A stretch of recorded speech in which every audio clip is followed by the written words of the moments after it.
Latvijoje per aviacijos šventę drago metu su vintažinė formulė ir lėktuvu įvyko šitas neplanuoto.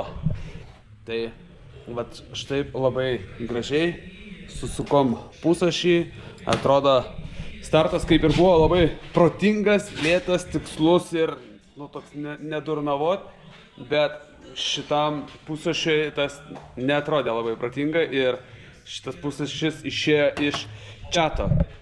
To pasiekoju ir granatai. Čia granatą tai galėjo jau po to, kai pusašis nulūžo, jisai pradėjo maskatuoti, tai čia pritaškė. Ir dar prie to pačio pakeitėm flanšus iš standartinių į motorsport. Bet šita štanga irgi nėra standartinė, brangi gyvatė, bet neatlaikė turbako apkrovos. Tai dabar Romkas sudėjo naujus pusašius, tiksliau naują pusašį, naujus flanšus.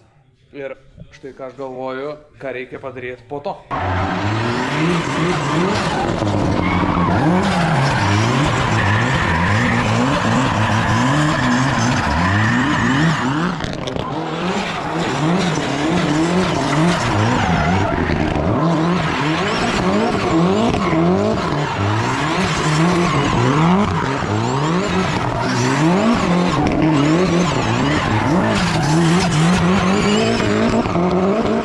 Ką aš galvoju apie negerus pusašius, kurie nelaiko.